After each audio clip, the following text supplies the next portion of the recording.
দুটো ভাগে আজকের এই আড্ডাটা ভাগ করতে চাই। প্রথমত হচ্ছে অপবিশ্বাস হয়ে ওঠা, মানে মিডিয়ার অপবিশ্বাস, তার আগের অপবিশ্বাস। যতদূর জানি বগুড়ায় আপনার জন্ম, তো পরিবারের আত্মীয় বা দূরাত্মীয় এদের মধ্যে কি কেউ কি আছে মিডিয়াতে এর আগে কাজ করেছে? না, একদমই না। একদমই আমিই কাজ করছি। মানে বাট আমার মার অনেক ইচ্ছে ছিল মানে আমার মার ইচ্ছে ছিল যে সে একটু ডান্স করবে। কিন্তু তাদের সময়গুলোতে আসলে এগুলো খুব প্রপারলি হয়ে উঠতো না। হুম হুম। বিয়ে শাদী খুব দ্রুত দিয়ে দিত। তো সেই জায়গা থেকে আমার মার স্বপ্নটা আমার মধ্যে দিয়ে দেখেছেন। তা আমি বেসিক্যালি নাচ করতাম আচ্ছা। এবং আমার ইচ্ছেও ছিল নাচের স্কুলে বা নাচের টিচার হবার। ওকে। সো ওই জায়গা থেকে আমার অনেক বেশি ওয়ার্কশপ টর্কশপ করাও হয়েছে। ওকে। কিন্তু সিনেমায় আসার ব্যাপারটা হচ্ছে যে আমার বান্ধবীদের ফান থেকে যে কোন চল, ক্লাসে থাকা অবস্থা এটা? এটা ক্লাস 9 এ থাকতে। স্টোরিটা কি ছিল আমাকে যদি একটু বলতেন, মানে আমি স্টোরিটা জানতে চাই যে কিভাবে স্টোরিটা হ্যাঁ। একটু মজার, হ্যাঁ। ফানি, আবার একটু মারধরও খেয়েছি, হুম এই হুম। টাইপের শুনি স্টোরি না, ছিল। শুনি প্লিজ। হ্যাঁ।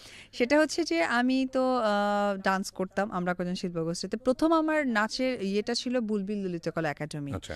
তারপর থেকে আমি আমরা কজনে আসি। আমরা কজনে আসার পর ওইখানে একটা জেলাভিত্তিক একটা ইয়ে হয়েছিল, নাচের কম্পিটিশন হয়েছিল। তো সেইখানে আমি বরাবরই ফার্স্ট হই। মানে একটা সময় এমন হয়ে গেছে, ও এখানে অপু আছে, ও ফার্স্ট, লাইক আমাকে নাচতেও হবে না। ওকে। তো ওই জায়গা থেকে তখন হচ্ছে গিয়ে নৃত্যাঞ্চল, আমাদের বাংলাদেশে একটা অনেক, আমাদের ঢাকাতেই আছে অনেক বড়।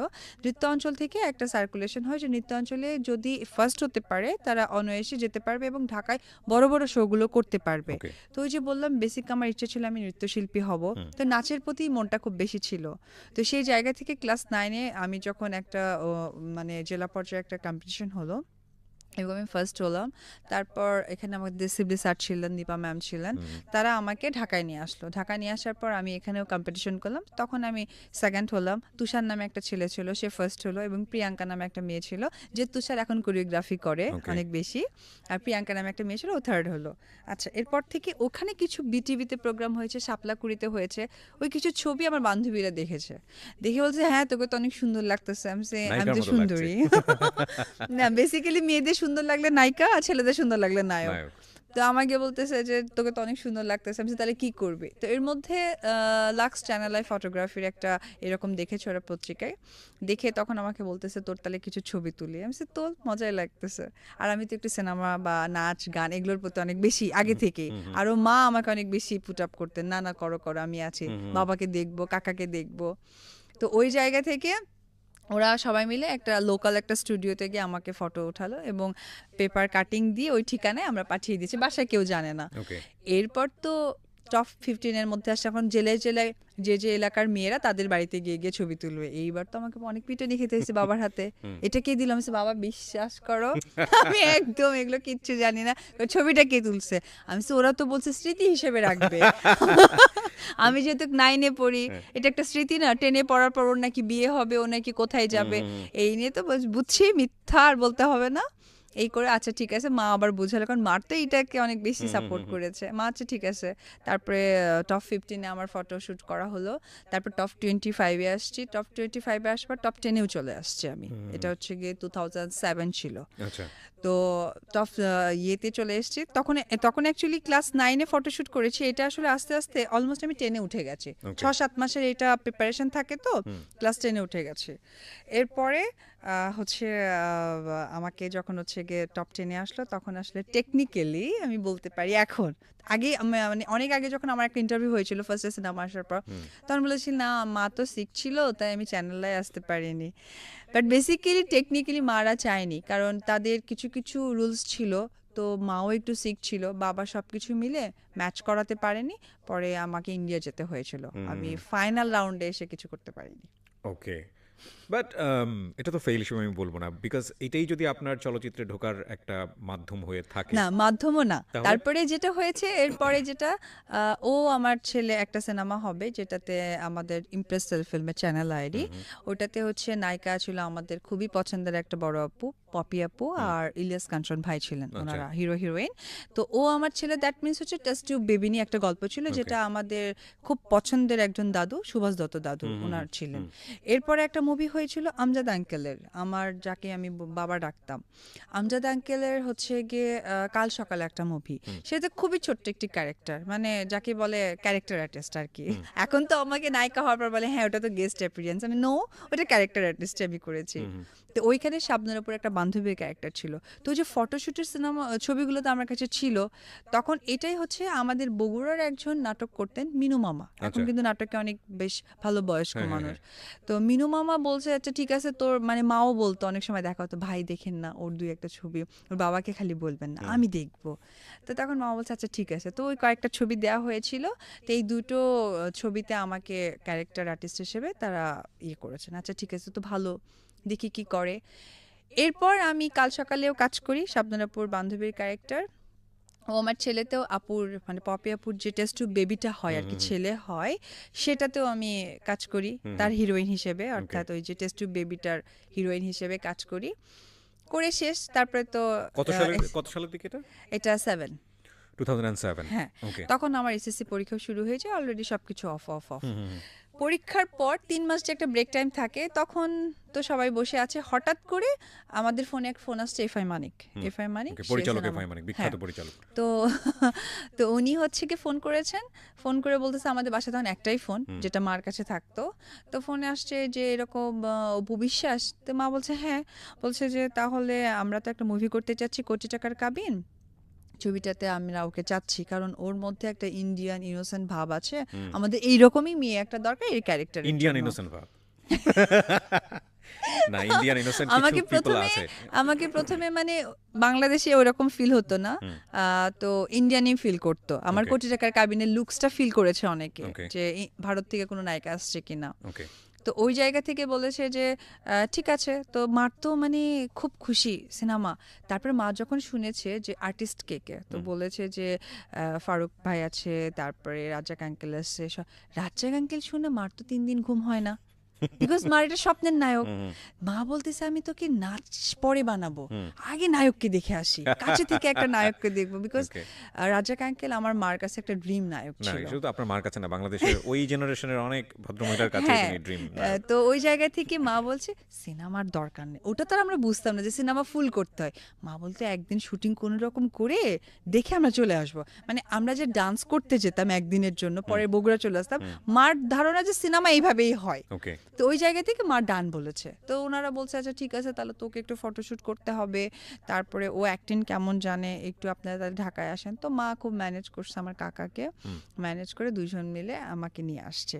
নিয়ে এসে এফডিসিতে তখন আমার যে হিরো ছিল ওই সিনেমার, সে শুটিং করছিল, তার সাথে আমাকে মিট করাই দিয়েছে, সব কিছু করে দিয়ে। আমাদের যখন প্রডিউসারের নাম শুনেছে মা কয় না না না, উনি অনেক খারাপ রোল করে, আমি তো ওকে দিয়ে কাজ করাবো না। কোন প্রোডিউসার? আমার খুবই পছন্দের বড় ভাই, যে না থাকলে আমি সিনেমায় আজকে অপু বিশ্বাস হতেই পারতাম না। আসলে আমরা তো ক্যারেক্টার দেখে কথা বলেছি, বাট বাস্তবতা তো দেখিনি। বাস্তবে সে একজন বাবা সমতুল্য মানুষ, দীপজল ভাই। ও আচ্ছা আচ্ছা, না এটা সত্য, কারণ আমি মিশা ভাইকে নিয়েও বাংলাদেশের অধিকাংশ মানুষই যেটা জানে, ওনাকে যদি বাস্তবে কাছাকাছি দেখা যায় পুরোটাই উল্টো, একদম উল্টো। মিশা ভাই তো 5 ওয়াক্ত নামাজ পড়েন, বিকজ আমি এবং আরেকটা হিরো এবং আমি মিশা ভাই আমরা 3 জন তো এমন হয়ে গেছিলাম যে 3 জন আমরা সেট হয়ে গেছিলাম, মানে একজনের শিডিউল নিলে বাকি 2 জনের শিডিউল নেওয়া হয়ে গেছে, একটা সময় গেছিল আমাদের। তো আমরা ধারাবাহিকভাবে সামনের দিকে যাই, তারপরে কি হলো? তো এরপরে যেটা হয়েছে, মা তো কাজ করবেন না, না না না এই সেই ঢাকা গেছি আমরা, তারপরে মা দেখা করবেন না, না উনি তো কি সব বলে ভয়ঙ্কর বিষয়, সেগুলো আমাদের দরকার নাই। পরে যাই হোক অনেকভাবে বোঝানো হলো, গিয়ার পরে যখন আমরা কথা বললাম তখন তো দেখলাম যে আকাশ আর পাতাল, সবকিছু মিলে তখন ফাইনাল হলো, আমি কোটি টাকার কাবিনটা করলাম। ওকে, সো আপনার ফুল মানে অ্যাজ এ অ্যাক্ট্রেস হিসেবে যদি বলি, নায়িকা হিসেবে যদি বলি, তাহলে এটা কোটি টাকার কাবিন।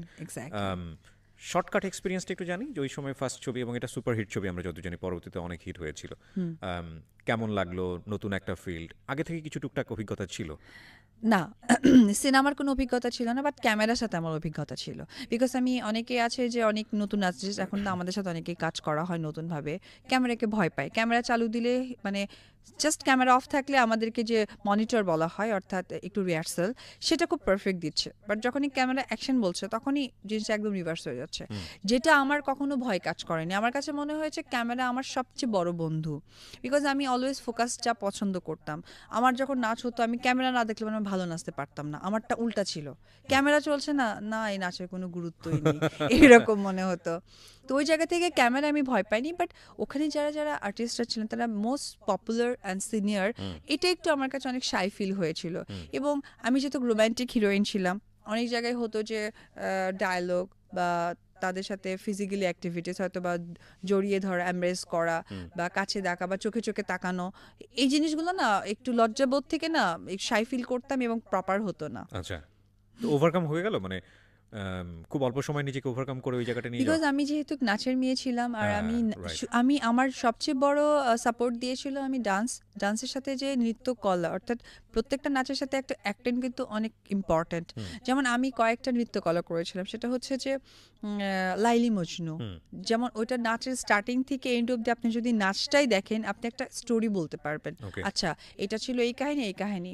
তারপরে আমি নাগ পূর্ণিমা করেছিলাম, নাগ পূর্ণিমাতে যদি আপনি এ টু জেড ডান্সটা দেখেন স্টেজে, আপনি বলতে পারবেন ও আচ্ছা এটা একটা স্টোরি, এটা ছোটবেলা, এটা মিডিল, এটা হয়তো বা বড় হবার পর। তো এটার কারণে না ওই অ্যাক্টিংটা খুব দ্রুত ধরতে পারতাম, বাট শাইনেসটা হতো আমার সাথে যারা আর্টিস্ট কাজ করছে তারা সবাই অপরিচিত। রাইট, তখন আপনি বগুড়াতে থাকছেন, ঢাকায় এসে হ্যাঁ। কাজ করছেন, হ্যাঁ। তো কি যাওয়া আসার মধ্যে ছিলেন নাকি এখানে সেটেল হলেন? না, প্রথমে কোটি টাকার কাবিন, তারপরে তো ওই সেম প্রোডাকশনে আমি আরো 4টা মুভি করেছি, পিতারাসন, চাচু, দাদিমা। তো এই সিনেমাগুলো যখন করেছিলাম 2-3টে অবধি যাতায়াত করেছি। এখানে একটু যদি একটু পজ দিই, মানে কোটি টাকার কাবিনটা কি আপনার সিনেমা হলে আসার পরে বাকিগুলো করা হলো নাকি অ্যাট এ টাইম বাকি তিনটার কাজও নো, ধরলেন? আগে হচ্ছে সিনেমা হলে এসছে, আসার পর যখন গুড ফিডব্যাক পেয়েছে। রাইট, আমি এটা একটু জানতে চাই, কারণ আপনার ফ্যামিলি থেকে দিতে চাচ্ছিল না আপনাকে, No, no, শুধু no. আপনার মা চাচ্ছিল ঠিক আছে যাও দেখো মজা করো। হ্যাঁ হ্যাঁ fine. হ্যাঁ, So আপনি না মার তো কথা আঙ্কেলকে দেখবে, রাজ্জাক আঙ্কেলকে, ওকে, এবং একদিন শুটিং করে পরের দিন চলে আসবে। Right. বাট সিনেমার জন্য যে 1 মান্থ কাজ করতে হয় এটা তো আইডিয়া নাই ফ্যামিলির আমাদের অবস্থা কারো। কি দাঁড়ালো, আপনার ভাই বোন বা হ্যাঁ, আদার্স এরপরে যারা? যখন আমি সিনেমা করলাম এবং আমার শিডিউলের নিয়ে কথা হলো, এটা নিয়ে মার সাথে বাবার এমন আছে 10 দিন কোনো কথা হয়নি, পরে আলটিমেটলি তো প্রত্যেকটা মানুষকে মানতেই হয়। তো পরে সবকিছু ঠিকঠাক মানে হয়ে আপনি গেল। নিজে থেকে চাচ্ছিলেন যে না ঠিক আছে মা আমি মজা পাচ্ছিলাম। আমি Okay. ফার্স্টে 1 সপ্তাহের মধ্যে খুব শাই ছিল, পরে খুব মজা পেয়েছি। রাইট, না আমি কেন এই প্রসঙ্গটা নিয়ে কথা বলছি যে অনেক মেয়েরাই আসতে চায়, কাজ করতে চায়, কিন্তু ফ্যামিলি থেকে সাপোর্ট করে না। এটা বাংলাদেশের চলচ্চিত্রের একটা খুব নাজুক অবস্থার ওই সময়টার কারণে, বা একটা নেগেটিভ সেন্স থেকে আমি অনেক সময় ওটাই বলে। তো বলছি, 2007 এ যেটা হতো অস্ট্রেলিয়ান সিনেমা হতো, তো প্রত্যেকটা বাবা মা তার মেয়েকে ভালোভাবেই দিতে চায়। তো যেটা ধারণাটা অনেক বাবা মার আছে, কিন্তু আজকাল অনেক স্মার্ট হয়ে গেছে, কারণ আজকাল সিনেমা হচ্ছে, ভালো পরিবেশ তৈরি হয়েছে, ভালো কিছু হচ্ছে, সো প্রত্যেকটা মানুষই তার ভালোটা প্রেজেন্ট করতে চায়। Right. এখন আর ওই মানে ওই চিন্তাধারাটা আর কারো মাথায় প্রথম নেই। ছবির সম্মানী কত কত ছিল?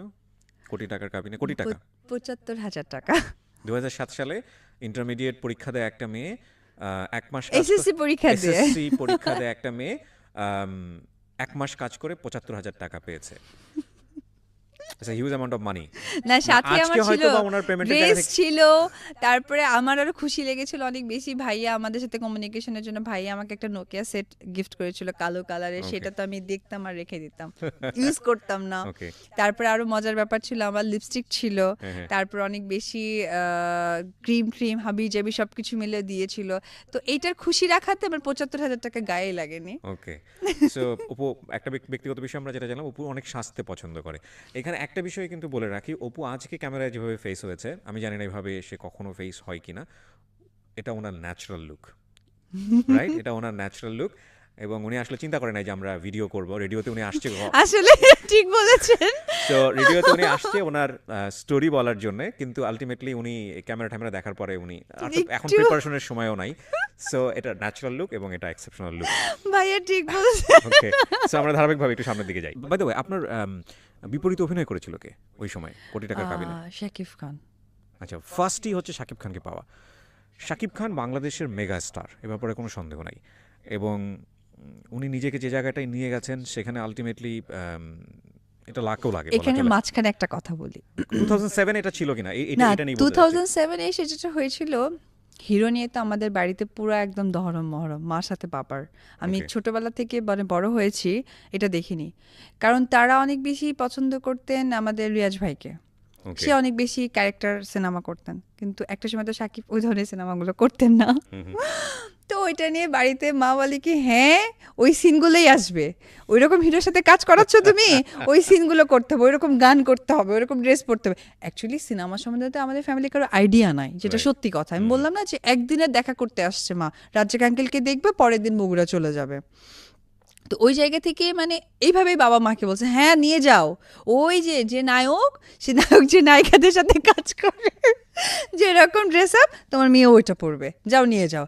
ওই হিরোটা হলে তাও মানতাম, সুন্দর গান গাবে, দৌড়াদৌড়ি করবে।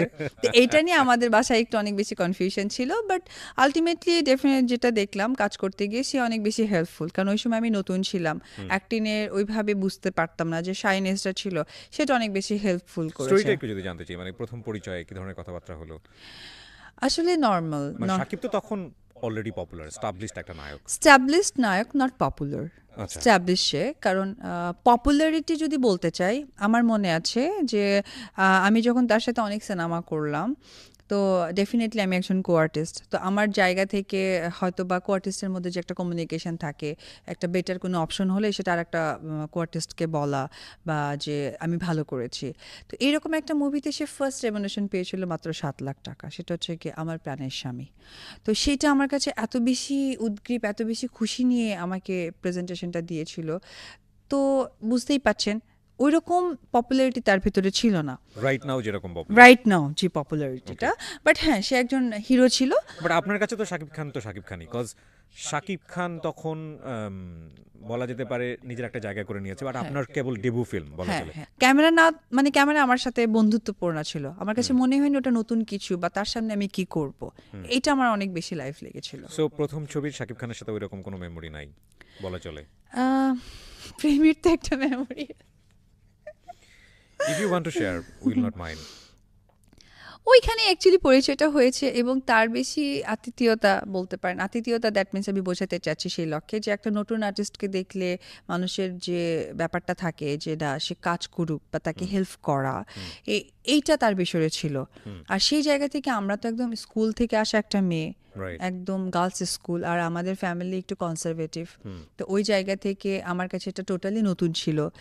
তখনই একটা ভালো লাগা তৈরি হয় আমি কি এখান থেকে আপনাকে সিনেমার বাইরের একটা মানুষের জায়গাটা আবার একটু যদি একটু নেই, ওই সময়টাতে কি লাইক নিজের জায়গা থেকে কোনো ছেলের সাথে সম্পর্ক ভালো না, লাগা আমার না একদমই সত্যি ছিল না? কথা বলতে গেলে কি স্কুল লাইফে মানুষ অনেক প্রেম হয়, কষ্ট পায়, এবং আমার অনেক ফ্রেন্ডস ছিল যারা ক্লাস 9-এ বের হয়ে গিয়ে বিয়ে করছে, বাড়িতে আমাদের বাসা খুঁজতে আসছে, পরে হয়তো 1 মাস 1.5 মাস পর বের হয়েছে। সত্যি কথা বলতে গেলে কি আমার না, আমার মানে বগুড়ায় থাকতাম, গার্লস স্কুলে পড়তাম, আমাদের অপোজিটে বয়েজ স্কুল ছিল, তো ওই জায়গা থেকে আমাদের বান্ধবীরা অনেক ফিলিং টিলিং দিত, আমি পিয়ন হিসেবে কাজ করতাম, কারণ আমার ভালো লাগতো না, আমার খালি মনে হতো কি এই ছেলেটার চুল সুন্দর না, ওই সেটা মুখ সুন্দর না, ওর যদি গায়ে গন্ধ হয়, ওর যদি মুখে গন্ধ হয়, এগুলো না বাজে বাজে চিন্তা মাথায় আসতো, তো ভালো লাগতো না আমার। আমার হতে হবে সুন্দর, স্মার্ট, প্রেজেন্টেবল কেউ, তাহলে ঠিক আছে। তো so you choose Shakib Khan for that?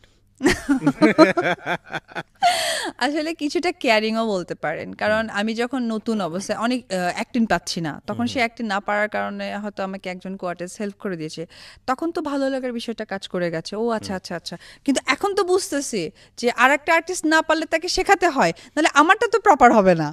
কিন্তু আমার কাছে তখন মনে হয়েছিল ও মাই গড, আমাকে শিখিয়ে দিচ্ছে। তো থিঙ্কিং তো দুই জিনিস। তো এখন যেটা হয়েছে দেখেন ভাইয়া, এখন আমরা যেটা জানি, একটা স্ক্রিনে ধরেন একটা ফেস আমি আছি, একটা ফেস আমার কো আর্টিস্ট আছে, আমি ধুমায় অ্যাক্টিং করলাম পজিটিভলি, বাট সে একদম খুব লুজ অ্যাক্টিং করলো, দ্যাট মিনস স্ক্রিনে কিন্তু আমাকে অনেক বাজে লাগবে। রাইট। তো আমার বেটারমেন্টের জন্য আমার যে কো আর্টিস্ট থাকবে তাকে দরকার পড়লে আমি ওয়েট করব, আদারওয়াইজ আমি তাকে শিখিয়ে দিব যে তুমি বেটার করো, কারণ আমরা স্কিন শেয়ার করছি। তো ওই সময় তো মনে হয় যে স্কিন শেয়ার না, আল্লাহ আমারই এত বুঝাই দিচ্ছে, আমার জন্য ওয়েট করছে, আচ্ছা আমি না পারলে আবার দেখাই দিচ্ছে। আসলে এই কিছুটা রিয়েলাইজেশন ফিল হয়েছিল। এই জিনিসটা আসলে যতদূর আমরা মনে করি আমাদের জায়গা থেকে যারা বাইরে থাকি, যে এটা তো আসলে কনসার্ন থাকা উচিত পরিচালকের। এখানে আসলে আমার যিনি কো অ্যাক্টর তিনি আমার জন্য ওয়েট করবেন কি করবেন না, এটা তো আলটিমেটলি না আমার ঠিক কনসার্ন। আছে, ডেফিনেটলি মানে ডিরেক্টর বা হচ্ছে অ্যাসিস্ট্যান্ট ডিরেক্টর বা সব কিছু, বাট কো আর্টিস্টের ব্যাপারটা হচ্ছে কি এটা কমিউনিকেশন। এখন কথা হচ্ছে ওই সময় তো আমি একেবারেই নতুন, তো একজন সিনিয়র আর্টিস্ট যদি বলে আপনার হিরোইন কি করছে, না ভালো হচ্ছে না শর্ট, আচ্ছা ঠিক আছে কালকে করি, এটা কিন্তু ইস্যু। রাইট তো সেই জায়গা থেকে সে আমাকে প্রেফারেন্স দিয়েছে, আমি সেটাই বলছি। রাইট ডেফিনেটলি ডিরেক্টর আমাকে মানে আলটিমেটলি শিখিয়েছে। কেউ হেল্প করলে বোঝা যায় যে হ্যাঁ না হ্যাঁ পাশে হ্যাঁ থেকে হ্যাঁ একটা মানুষ না, আমাকে হেল্প আমি করছে। এটাও বলবো সাথে সাথে এফআই মানিক যে, এবং শুধুমাত্র যে উনি তা না, আমার আদার্স যে কোয়ার্টিস্টরা ছিলেন, আমার বাবার ক্যারেক্টার করেছেন, মার ক্যারেক্টার, আমার বাবা ছিলেন হচ্ছে ফারুক ভাই, তারপরে হচ্ছে গিয়ে সুচরিতা ম্যাম ছিলেন, হুম তারপরে হচ্ছে হিরোর বাবা ছিলেন রাজ্জাক আঙ্কেল। তারপরে এই যে সমস্ত একটা সময় তো ফ্যামিলি ড্রামা হয়েছে, তো Right. ফ্যামিলি ড্রামাতে আমার হয়তো বা ডায়লগ ছিল, থ্রোলি অনেক কিছু ছিল, অনেকের কাছে যাবার, তখন রাজ্জাক আঙ্কেল আমাকে হাত ধরে ধরে নিয়ে গেছে। আমি যেমন হয় কি একটা ডায়লগে পজ দিয়ে আর একটা আর্টিস্টের কাছে যাওয়া এবং সেখান থেকে অ্যাক্টিংটাকে ক্যারি করে আরেকজনের কাছে থ্রো করা, তো এইরকম করে কিছু কিছু মুভিং অ্যাক্টিং থাকে যেটা আমি না কনফিউজ ছিলাম, হাঁটবো কি হাঁটবো না। তো ওই জায়গা থেকে রাজ্জাক আঙ্কেল আমাকে একদম অ্যাক্টিং করে করে দেখিয়েছে, এখানে গিয়ে পজ দিবে, এখান থেকে অ্যাক্টিংটা ধরে ওই আর্টিস্টের কাছে যাবে, ওইখানে গিয়ে হাত ধরবে, ওইখানে গিয়ে মাটিতে লুটিয়ে পড়বে। তো আমি প্রত্যেকটা মানুষের অনেক বেশি হেল্প পেয়েছি, কিন্তু যেটা হয়েছে কি ওই ভালো লাগার বিষয়টা চলে গেছিল আর ওকে কি। না ওই জায়গাটায় যাওয়ার আগে আমি একটু জানতে চাই আপনি বাংলা ছবি দেখতেন এর আগে? আসলে পড়াশোনার প্রেশারে খুব একটা দেখা হতো না, কিন্তু বগুড়াতে থাকতাম তো রিক্সা দিয়ে যাতায়াত করতাম, পোস্টার অনেক দেখতাম। ফাইন তাহলে আপনারা বোঝেন যে সেই অর্থে সেই সময়ের যে ধরনের বাংলা ছবিগুলো হচ্ছিল সেটার সাথে আসলে উপবিশ্বাসের আমাদেরও অনেকের যেরকম পরিচয় নাই সেরকমই ছিলেন উনি, কিন্তু উনি পর্দায় গিয়ে অনেক ভালো করেছেন। ওকে, তো হয় এই এই ধরনের সাহায্য করা, একটা মানুষকে পছন্দ করা অপছন্দ করার ব্যাপারগুলো এটা হরহামেশাই আমাদের মধ্যে হয়ে থাকে। আপনি কখন বুঝতে পারলেন যে শাকিব খানের দিকে আপনার একটা আলাদা অ্যাটেনশন যাচ্ছে বা শাকিব খান আপনাকে আলাদা একটা অ্যাটেনশন দিচ্ছে যেটা হুইচ ইজ ডিফারেন্ট? এরকম কোনো কিছু কি নিশ্চয়ই বুঝতে পেরেছেন? এটা কি ওই দুই একটা ছবির মধ্যেই হলো নাকি কাজ করতে করতে গিয়ে? স্টোরিটা একটু যদি জানতে চাই। আমি যখন কোটি টাকার কাবিনটা করি, হুম করার পর যেটা হয়েছিল, একদম বাবা স্ট্রিক্ট বলে দিয়েছিল যে কোনোভাবেই আর সিনেমা সে করতে পারবে না, এবং এমন স্ট্রিক্ট ছিল যেটা মাও মানতে বাধ্য ছিলেন। তো কোটি টাকার কাবিন করার পর সিনেমা রিলিজ হবে তার আগে আর কি, সিনেমার আমরা কাজ শেষ করে বগুড়া চলে গেছি। ওকে তো যাবার পর তখন বাড়ি থেকে ডিসিশন নিয়েছে, তখন আমি এসএসসি পাশ করে গেছি, আমার তো কলেজে ভর্তি হওয়ার কথা, বাট কলেজে ভর্তি না করে মারা করলো কি আমাকে ইন্ডিয়াতে নিয়ে গেলেন, ইন্ডিয়াতে নিয়ে গিয়ে ইন্ডিয়াতে ভর্তি করে দিবেন, এই প্রসেসটা চলছিল। বাট এর মধ্যে যেটা হয়েছিল যে হিরোকে নাম্বার বা তার সাথে একটু কন্ট্রাক্ট, যেহেতু আমি একটা মোবাইল গিফট পেয়েছিলাম ভাইয়ার থেকে, তখন তো এটা চলছিল যেটা মারা জানতেন না, বাট মা একটু ফিল করতে পারছিলেন, যার জন্য মাও কিন্তু বাবার উপর আর কথা বলেননি, আচ্ছা ঠিক আছে ওকে তাহলে ইন্ডিয়াতে নিয়ে যাব। আমাকে ইন্ডিয়াতে নিয়ে গেছে, ইন্ডিয়াতে নিয়ে গিয়ে ভর্তি করে দেবে সব প্রসেসিং, আর আমি তো এদিকে সব খবর পাস করে দিচ্ছিলাম। এখন এই সিচুয়েশন, এখন স্কুলে ভর্তি। কাকে সেটা? ওকে, তার মানে আমরা বলতে পারি যে ওই সময়টাতেই আলাদা একটা সম্পর্ক নিজেদের মধ্যে হ্যাঁ তৈরি হয়েছে ফার্স্ট মুভিতেই। হ্যাঁ ওইভাবেই। আরও মানে খুব ডিপলি চলে গেছিলো, আমি যখন ইন্ডিয়াতে গেছিলাম সেও ইন্ডিয়াতে গেছিলো, তার একটা সিনেমার শুটিং চলছে, কাউকে বলেনি, ইউনিটকে, ইউনিটকে না বলে বলছে আমি সিক, এই কথা বলে সে চলে গেছে। ওই সময় হ্যাঁ 2007-এর ঘটনা এটা। হ্যাঁ 2007-এর এন্ড অফ 7, ওকে 2007-এর এন্ড। ওইখানে সে চলে গেছে ইন্ডিয়াতে, ইন্ডিয়াতে গিয়ে আমার সাথে মিট করেছে। তো আমার কাছে মনে হয়েছে একটা মানুষ এত বেশি হেল্পফুল কি করে হতে পারে, এইটা নিশ্চয়ই প্রেম। আজকের মেধা বুদ্ধিটা থাকলে হয়তো বা আরো অনেক ভালো কিছু দেশকে আমি দিতে পারতাম। না আমার কাছে কেন জানি মনে হয় এই জায়গাটায় আমরা একটু অন্যরকম ডিসকাশন করতে পারবো যদি আপনি খুব সিরিয়ালি আগান। আপনি যেটা বলছিলেন যে আপনাকে যাতে বাংলা ছবিতে আর অভিনয় করতে না হয় সেজন্য দেশ ছাড়া করার প্ল্যান করছে হ্যাঁ আপনার ফ্যামিলি, এবং রাইট। ইন্ডিয়াতে না গিয়ে আপনাকে যাতে কলেজে সিনেমাটা ব্যাপারটা হয়ে গেছিল কি, আমি যেহেতু কি একটু কথা টথা এটা মারা বুঝতে পারতেন, বাট আমাকে বুঝতে দেননি। তো Okay. তাদের ধারণা ছিল সিনেমা করতে গিয়ে, যেমন বাবা অনেক বেশি এই ব্যাপারটা মাকে বলতেন, তো ডেফিনেটলি আমাদের বাংলাদেশের মেয়েরা কি হয় হাজব্যান্ডকে তো প্রেফারেন্স দেয়। তো মারও তখন একটা সময় মনে হয়েছে যে আমি কি ভুল করেই ফেললাম কিনা, আচ্ছা ঠিক আছে শুধরে নিই। ও ওকে, নট দ্যাট যে সিনেমাকে তারা প্রাধান্য দিচ্ছে না বা আপনি তাকে কি ওই হেট সময় করছে। সিনেমাটাকে ভালোবেসে ফেলেছেন টু বি অনেস্ট? না টু বি আপনি বুঝে অনেস্ট, উঠতে না টু পারেননি? বি অনেস্ট আমি সিনেমাটা বুঝে উঠতে পারিনি। আমার কাছে মনে হচ্ছিল আমার কারোর সাথে কথা বলতে হবে, এটা হচ্ছে কি আমার একটাই থিঙ্কিং ছিল। ওকে তো ওই জায়গা থেকে এবং ফ্যামিলি থেকে চিন্তা করছিল আমরা জেনে শুনে ভুল করলাম কিনা, মেয়েটা তো অন্যরকম, কারণ আমি তো ছেলেদেরকে পছন্দ করিনি, এটা খুব জানে। ইনফ্যাক্ট আমি বগুড়া থেকে বলতে পারবে না আমার কারোর সাথে স্কুলে বা কলেজে পরিচয় ছিল বা কেমন ফ্রেন্ডস ছিল। তো ওই জায়গা থেকে তারা তো আমার প্রতি অনেক বেশি ট্রাস্টেবল, কিন্তু সিনেমায় গিয়ে একটু ব্যতিক্রম চলাফেরা দেখাতে না, তখন তারা চিন্তা করেছে না ফাইনালি তাকে পড়াশোনার মধ্যে নিয়ে যাই, এবং যেহেতু আমি সবার ছোট, আমাকে পড়াশোনার একটা পর্যায়ে যেতে হবে, ওই জন্য Right. আমাকে সময় দিতে পারবে একটা ফ্যামিলি বিষয় থেকে। একটু খেয়াল করার মতো যারা ভিডিওটা দেখছেন বা রেডিওতে শুনছেন, যে 17 থেকে 18 বছরের একটা মেয়ের জীবনে ওনাকে আসলে আপনারা স্টার হিসেবেই চিন্তা করেন, ঠিক আছে, কিন্তু অ্যাজ এ হিউম্যান বিং হিসেবে আপনি যদি চিন্তা করেন যে 17 থেকে 18 বছরের একটা মেয়ের জীবনে কয়েকটা জিনিস একসাথে ঘটছে। প্রথমত হচ্ছে সিনেমার মতো জায়গাতে এত বড় একটা বিগ স্ক্রিনে নিজেকে দেখা। দ্বিতীয়ত হচ্ছে শাকিব খানের মতো একটা মানুষকে তিনি শেয়ারিং কেয়ারিংয়ের জায়গায় নিয়ে ফেলেছেন মনের অজান্তেই। তৃতীয়ত হচ্ছে তাকে বাংলাদেশ ছাড়তে হচ্ছে যাতে সে সিনেমায় অভিনয় করতে না পারে। সো এক ধরনের মেন্টাল ডিলেমা কিন্তু ছিল, এখান থেকে একটা রাইট ডিসিশন নেওয়া খুব ডিফিকাল্ট। যাই হোক, কি হয়েছে আমরা একটু শুনি। তো তারপরে কি হলো? তারপরে ইন্ডিয়াতেও নেওয়া হলো, আমাকে ভর্তি করে দিবে, সব ফর্ম টর্ম নিয়ে আসছে, ফিল আপ হচ্ছে। আমি তো মনে হয় যে শাকিব খানও চলে এসেছে, আমিও ইন্ডিয়াতে থাকবো। মরে যাওয়ার মতো অবস্থা। পরে সেও চলে গেল, গিয়ে তারপরে আমাকে বললেন যে ঠিক আছে তোমার ডিসিশন যেটা হয়। এর মধ্যে যেটা হলো, আমি হঠাৎ করে খুব জোরে সুরেই বেঁকে বসলাম, যেহেতু আমি একটা সাপোর্ট পেয়ে গেছি। আচ্ছা ঠিক আছে, না না, এই সাপোর্টটা আমাকে একটু জানতে হবে যে সাপোর্টটা কি ছিল, মানে আপনারা কি দুজনেই ওয়ার্ড দিয়ে ফেলেছেন তখন যে না নো ঠিক আছে নো তাহলে? ওয়ার্ড না, ভালো লাগার বিষয় থেকে মনে হয়েছে যে না, আমার বাংলাদেশে কেউ আছে। আমার মা বাবা যদি আমাকে বের করে দাও বাড়ি থেকে, আমি কোথাও গিয়ে উঠতে পারবো।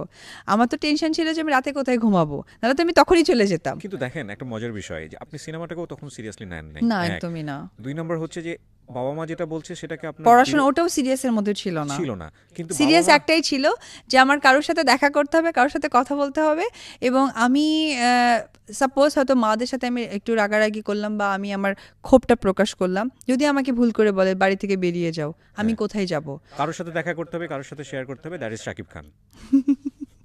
না, এটা তো আসলে এটা ওপেন সিক্রেট, এভরিবডি নোজ। হ্যাঁ সো এটা কি ওনার দিক থেকেও এরকমই ছিল? হ্যাঁ, না হলে ইন্ডিয়াতে কেন যাবে সে?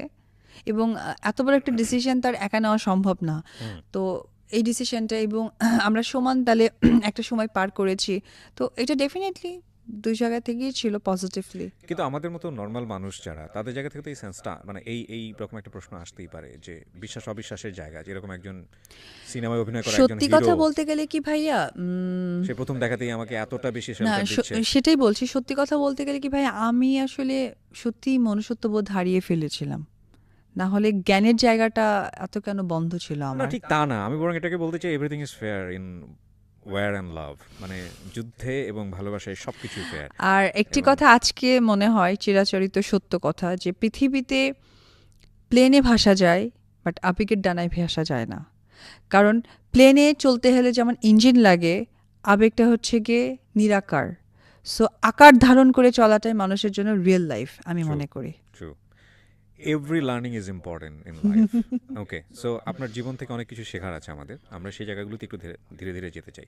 সো ইন্ডিয়াতে তারপরে আপনারা কি করলেন যে আপনার কাছে মনে হলো যে না, আমার একটা আস্থার জায়গা অন্তত আছে, দ্যাট ইজ তারপরে আমি একটু টেকনিক্যালি বুদ্ধি চালালাম। সেটা হচ্ছে আমি মাকে বললাম, মা ইন্ডিয়াতে আমাকে ভর্তি হলো তো ক্লাস 9-এ ভর্তি হতে হবে, আমি এসএসসি পাস করার পর 9-এ ভর্তি হবো, আমি পড়াশোনা করব না, হয় স্টপ দিয়ে দাও, নাহলে বাংলাদেশে চলো।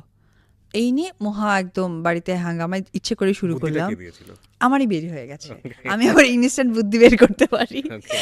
তো পরে বলছে আচ্ছা ঠিক আছে তাহলে এটা বাবার সাথে, আমাকে বলছে যে সিনেমায় যাওয়া যাবে না। আমি বলছি, একদম আমি সিনেমায় যাব না, এখানে কথা দিচ্ছি, ফাইনাল একদম হাতে প্রমিস করে বলছি, তুমি কি নিয়ে আমাকে নিতে বলবে তাই নিয়ে প্রমিস করছি, বাট আমি কলেজে পড়বো, মা, আমার ভাব আছে, আমি কেন এখানে স্কুলে ভর্তি হতে যাব? আমি এত কষ্ট করে, তুমি পড়াশোনা করছো, আমি করেছি, সুতরাং আমাকে কলেজে ভর্তি করে দাও। আচ্ছা ঠিক আছে, বগুড়া আসলাম। প্রায় 1 মাস থাকার পর আমরা ইয়েতে আসলাম, বগুড়া আসলাম, এসে আমাকে কলেজে ভর্তি করে দিলেন, সরকারি মুজিবুর রহমান মহিলা কলেজ, ওখানে ভর্তি করে দিলেন। দেওয়ার পর তো ফোন তো চালু ছিল, তো বগুড়া তো সে আসছিল আরো 2 বার। তারপরে এটা চুরি চুরি করে এসছে? হ্যাঁ, চুরি চুরি করে আসছে। চুরি চুরি এরকম সবাই তো চেনে শাকিব খানকে তখন। নো, হ্যাঁ সবাই চেনে। যেমন আমার কলেজের সামনে এসে আমাকে ফোন দিয়ে বললো যে সে জানতো আমি কলেজে কখন ঢুকি। থাকে না অনেকে গোফ টোপ পরে মাথায় না না না দাড়ি না না, ঠুকে ওইরকম কিছু ছিল না। ওটা তো সিনেমায় হয়, বাস্তবে না। কিন্তু ওনাকে দেখলে তো মানুষজন চেনার কথা আমার যদি, কারণ 2007-এ উনি অলরেডি পপুলার, আজকের মতো পপুলার না হলেও পপুলার, তো ইজিলি মিট করতে পেরেছে আপনার সঙ্গে? না, আমরা তো রাস্তায় মিট করিনি, কিভাবে করেছিলাম, আমার কলেজ টাইমটা তো সে জানতো।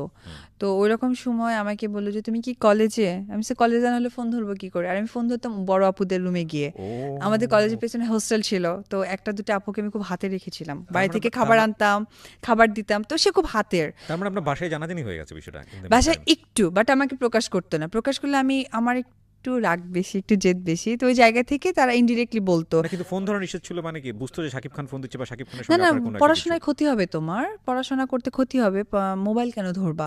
ওকে। তো এই জায়গা থেকেই মোবাইলটা তারা রেখে দিত। বাট আমি আবার বলতাম যে দেখো এটা আমি সিনেমায় গিফট পেয়েছি, এটা তো তোমাদের অধিকার না, আমি কলেজে নিয়ে যাবো, আমি একটু আমার বান্ধবীদের দেখাবো, আমার ভাব বেড়ে গেছে, আমি মানে এই ধরনের কিছু উল্টাপাল্টা বুঝতে আমি ফোনটা নিয়ে আচ্ছা, যেতাম। তো ফার্স্ট মিটার, হ্যাঁ গল্প বলছিলেন, বগুড়া মিটার গল্প, তারপর কি হলো? তারপরে আমাকে বললো যে আচ্ছা তুমি কি কলেজে, তাই আমি বললাম যে হ্যাঁ আমি কলেজে। বলছে আচ্ছা ঠিক আছে, কলেজের গেটে কি আসা যাবে? আমি বলছি, ঠিক আছে। আমার আবার প্রবলেম ছিল, কলেজের গেটে আমার কাকা পাহারা দিত, নাহলে মামা দিত, নাহলে বাবা দিত। কলেজের গেটের সামনে ওইখানে আবার একটা টিচারদের, আমাদের কলেজে বের হওয়ার আগে টিচারদের একটা টেবিল আছে, সেইখানে বসে থাকতো তারা 3-4 ঘন্টা।